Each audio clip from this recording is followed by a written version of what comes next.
ಸರ್ಗ ಮುಗಿಲಿ ಅಂತ ಮುಂದಕ್ಕೆ ಹೋಗಿದ್ದು ಲೇಟ್ ಆಯಿತು. ಓಂ ನಾರಾಯಣಂ ಗುಣೈ ಸರ್ವೈರುದೀರ್ಣಂ ದೋಷವರ್ಜಿತಂ ಜ್ಞೇಯಂ ಗಮ್ಯಂ ಗುರುಂಶ್ಚಾಪಿ ನತ್ವಾ ಸೂತ್ರಾರ್ಥ ಉಚ್ಯತೆ.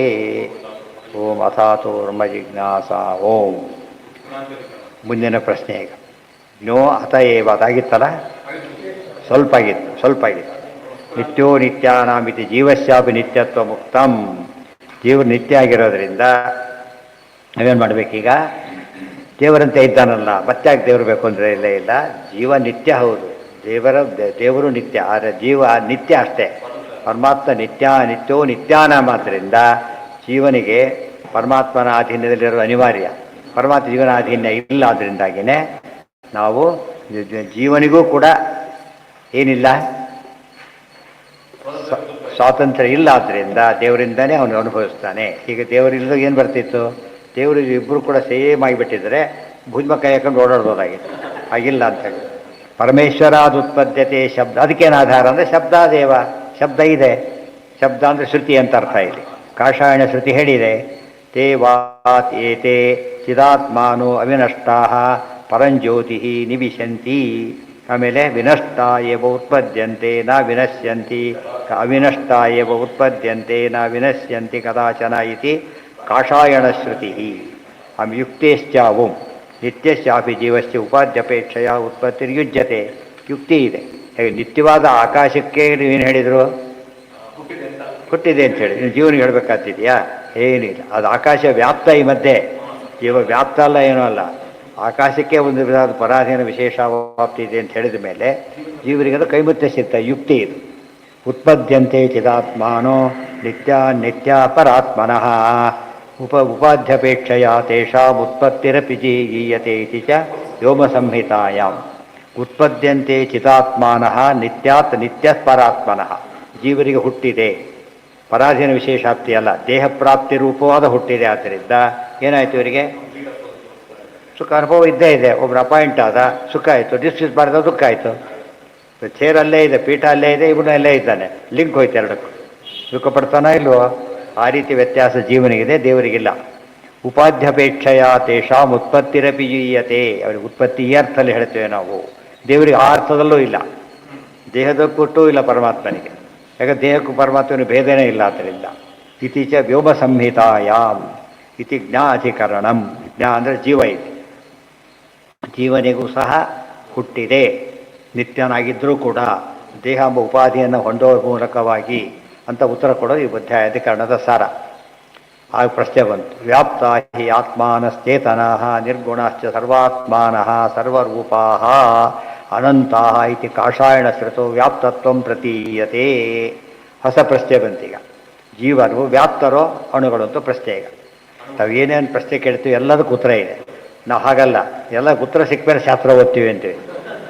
ಆಯ್ತಾ? ಈಗ ಆಸ್ಪತ್ರೆ ರೋಗ ವಾಸಿ ಆದರೂ ಆಸ್ಪತ್ರೆ ಸೇರ್ತೀವಿ ಅಂತ. ರೋಗ ವಾಸಿ ಆಸ್ಪತ್ರೆ ಇರೋದೇ ವಾಸಿ ಮಾಡಲಿಕ್ಕಾದ್ದರಿಂದ ಶಾಸ್ತ್ರ ಓದಿದ್ರೆ ಸಮಸ್ಯೆ ಪರಿಹಾರ ಆಗುತ್ತೆ.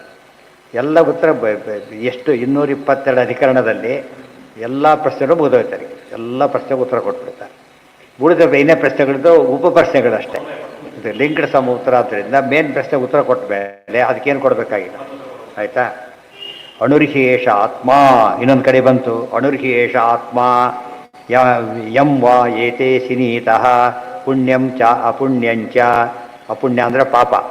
ಈ ಜೀವ ಅಣು ಆತ್ಮನಿಗೆ ಜೀವ ಸುಖ ದುಃಖಗಳ ಲೇಪ ಇದೆ, ಪುಣ್ಯ ಪಾಪಗಳ ಲೇಪ ಇದೆ. ವ್ಯಾಪ್ತ ಆತ್ಮನಿಗಿಲ್ಲ. ಸೊ ಪರಮಾತ್ಮನಿಗಿಲ್ಲ ಅಂತ ಆಯ್ತು. ಯಾಕೆ? ವ್ಯಾಪ್ತ ಆತ್ಮ. ಇನ್ನೊಂದು ಮತ್ತೆ ಅಣುಗಿಲ್ಲ ಅಂತ ಹೇಳಬಾರ್ದು ನೀವೀಗ. ಅಣುಗಿಲ್ಲ ಅಂತ ದೃಷ್ಟಾಂತ ಕೊಡಬಾರ್ದು. ಜೀವನಿಗಿದೆ ಅಂತ ಹೇಳ್ತೀರಲ್ಲ, ಜೀವ ಅಣು ಅಲ್ವಾ? ಜೀವ ಅಣು, ಪರಮಾತ್ಮ ವ್ಯಾಪ್ತ. ಆದರೆ ಜೀವರು ವ್ಯಾಪ್ತರು ಅಂತ ಶ್ರುತಿ ಹೇಳ್ತಾ ಇದೆ. ಆದ್ದರಿಂದ ಅವರಿಗೂ ಇಲ್ಲದೆ ಹೋಗಲಿ ಅಂತ ಹೇಳಿದರೆ ಇಲ್ಲೋ ಶ್ರುತಿ ಹೇಳ್ತೇವೆ ಅವನು ಅಂತ ಹೇಳ್ತಾ ಇದ್ದಾರೆ. ಶ್ರುತಿಯಲ್ಲಿ ಮತ್ತೆ ವಿರೋಧ ಬಂತು. ನಮ್ಮ ಪ್ರಶ್ನೆ ಎರಡೀಗ. ವೇದಗಳಿಗೆ ಪ್ರಾಮಾಣ್ಯ ಒಪ್ಪೋದಿಲ್ಲ, ಅದು ಕಾಂಟ್ರಡಿಕ್ಟರಿ ಸ್ಟೇಟ್ಮೆಂಟ್ ಕೊಡುತ್ತಾದ್ದರಿಂದ.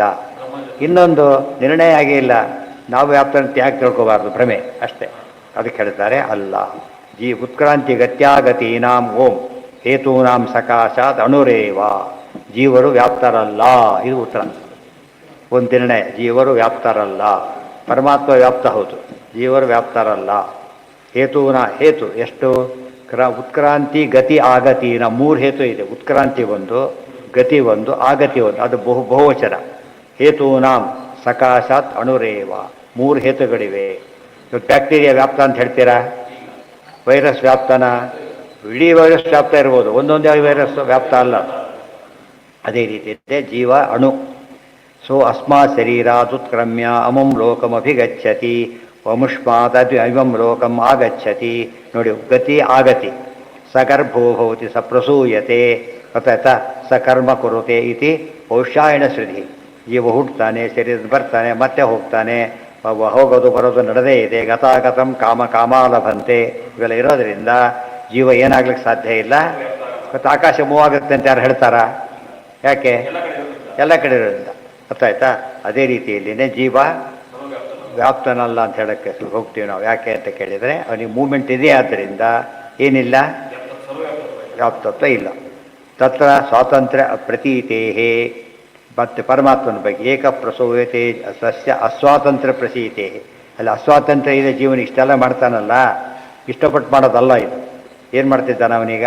ಸ್ವಾತಂತ್ರ್ಯ ಅಪ್ರತೀತಿ. ಜೀವನಿಗೆ ಸ್ವಾತಂತ್ರ್ಯ ಇಲ್ಲ ಅಂತ ಗೊತ್ತಿದೆ ಅವನಿಗೆ. ಪ್ರತೀತಿ ಅಂದರೆ ಅನುಭವ ಇದೆ. ನನಗೆ ಸ್ವಾತಂತ್ರ್ಯ ಇಲ್ಲ ಅನ್ನೋದು ಅವನಿಗೆ ಅನುಭವಕ್ಕೆ ಬಂದಿದೆ. ಏಕ ಪ್ರಸೂಯತೆ ಜಂತು ಏಕಏವ ಪ್ರಮೀಯತೆ ಏಕವನು ಹುಂಕ್ತೆ ಸುಕೃತಂ ಏಕಏವ ಚ ದುಷ್ಕೃತಂ ಇತ್ಯಾದಿಶ್ಚ. ಎಷ್ಟು ಅಪೂರ್ವ ಶ್ಲೋಕ ನೋಡಿ. ಏಕ ಪ್ರಸೂಯತೆ ಜಂತು, ಜೀವ ಹುಟ್ಟುವುದು ಒಂಟಿಯಾಗಿ. ಏಕಏವ ಪ್ರಮೀಯತೆ, ಅವನು ಸಾಯುವುದು ಒಂಟಿಯಾಗಿ. ಏಕೋ ಅನುಭುಂಕ್ತೆ ಸುಕೃತಂ, ಅವನು ಅನುಭವಿಸೋದು ಸುಕೃತ ಪಾಪ ಎರಡು ಅನುಭವಿಸೋದು ಒಂಟಿಯಾಗಿನೇ. ಅರ್ಥ ಆಯ್ತಾ? ಈಗ 1000 ಜನ ಕೂತಿದ್ದಾರೆ, ಒಬ್ಬನೇ ಅರೆಸ್ಟ್ ವಾರೆಂಟ್ ಇದೆ. ಎಲ್ಲರೂ ಹಿಡ್ಕೊಂಡು ಹೋಗಿ ಯಾರು ಹಿಡ್ಕೊಂಡು ಹೋಗ್ತಾರೆ? ಅವ್ನು ಹಿಡ್ಕೊಂಡು ನೋಡಿದ್ರೆ ಅವನೊಬ್ಬನೇ ಅನುಭವಿಸೋದು. ತಪ್ಪು ಮಾಡಿದ್ರೆ ಅನುಭವಿಸ್ಬೇಕು. ಆಯ್ತಾ? ಈಗ ಗೊತ್ತಾಯ್ತಾ? ಈಗ ಆ ದೃಷ್ಟಿಯಿಂದ ಎಂದೂ ಕೂಡ ಏಕಃ ಏಕಃ ಏಕಃ ಎಲ್ಲ ಅಂತಂದ್ರೆ ಈ ಎಚ್ಚರ ಬಂದುಬಿಟ್ರೆ ಏನಾಗ್ತಾರಾಗ? ಅವನು ಏಕಾಶಿ ತಗೊಂಡು ನಾನು ಮಾಡ್ತೀನಿ, ಅವನು ಸಾಯ್ತಿ ನೀನು ಸಾಯ್ತಿ ಆಗಿದ್ದರೆ ಪ್ರಶ್ನೆ ಬರುತ್ತಾನೆ. ಮಾಸಲ್ಲಿ ಬಿಟ್ಟುಬಿಡ್ತಾರ. ತುಂಬ ಜನ ಒಟ್ಟು ಸ್ಟ್ರೈಕ್ ಮಾಡಿಬಿಟ್ರು, ಉಪವಾಸ ಮಾತ್ರ ಜಾಸ್ತಿ ಸಂಖ್ಯೆಯಲ್ಲಿದ್ದೇವೆ, ವಿಮೆ ಮಾಡಿ ಅಂತ ಕೇಳಕ್ಕೆ ಬರೋದಿಲ್ಲ. ಯಾತಕ್ಕೆ? ಇದಕ್ಕೆಲ್ಲ ಮಾಸ್ ಎಲ್ಲ ಅಪ್ಲೈ ಆಗೋದಿಲ್ಲ. ಪರೀಕ್ಷೆಯಲ್ಲಿ 40 ಜನ ಕೂತಿದ್ದಾರೆ, 31 ಒಬ್ಬನೇ ಯಾಕೆ ಫೇಲ್ ಮಾಡ್ತೀರಿ, ಅವನು ಪಾಸ್ ಮಾಡಿಬಿಡಿ ಅಂತ ಹೇಳೋಕ್ಕಾಗತ್ತಾ? ಸಾಧ್ಯ ಇಲ್ಲ. ಒಬ್ಬನೇ ಬರಲಿ ಯಾರು ಬರೀ ಎಲ್ಲರೂ ಫೇಲೆ, ಅಥವಾ ಎಲ್ಲರೂ ಪಾಸೆ, ಎಲ್ಲರೂ ಇದಿರ್ಬೋದು. ಯಾಕೆಂದರೆ ಅವ್ರ ಮೇಲೆ ಡಿಪೆಂಡ್ ಆಗುತ್ತೆ. ಈಗ ತಲೆಗೆ ಹೋಗ್ಬೇಕಿತ್ತು. ನಮ್ಮದಕ್ಕೆ ನಾವೇ ಜವಾಬ್ದಾರ. ಅದಕ್ಕೆ ಏನಂತ ಹೇಳಿದರು? ಉದ್ಧರೇದ ಆತ್ಮನಾತ್ಮಾನಂ ನಾತ್ಮಾನಂ ಅವ. ಇನ್ನೊಬ್ಬರ ಮೇಲೆ ಹಾಕಬೇಡಿ ಅಂತ ಹೇಳ್ತಾರೆ. ಗೊತ್ತಾಯ್ತಾ? ಪರೀಕ್ಷೆಗೆ ಯಾಕೆ ಹೋಗಲಿಲ್ಲ? ಫ್ರೆಂಡ್ ಸಿನಿಮಾ ಕರೆದಾಗ ಹೋಗಿಬಿಟ್ಟೆ. ಅಲ್ಲ, ಫ್ರೆಂಡ್ಸ್ ಏನು ಪರೀಕ್ಷೆ ಕೊಟ್ಟು ನೀನು ಪರೀಕ್ಷೆ ಕೊಟ್ಟು ಅವನು ಈಗ ಅವನು ಯಾರೋ ಪರೀಕ್ಷೆ ಇಲ್ಲದ ಇದ್ದವನು, ಅವನು ಪಾಲನೆ ಯಾಕೆ ಮಾಡಿದ್ದೀನಿ ನೀನೀಗ? ನಿನ್ನ ಪರೀಕ್ಷೆ ಎಚ್ಚರ ಯಾರಿಗಿರಬೇಕು? ನಿನಗಿರ್ಬೇಕು. ಈ ವಿಷಯ ಅರ್ಥ ಎಲ್ಲರೂ ಒಳ್ಳೆಯವರಾಗ್ತಾರೆ, ಎಲ್ಲರೂ ಯೋಗ್ಯರಲ್ಲ. ಇವತ್ತು ಅದು ಯೋಗ್ಯರು ಕೇಳಕ್ಕೆ ಕಾರಣ ಇವೆಲ್ಲ ಗೊತ್ತಿಲ್ಲ ಜನಗಳಿಗೆ.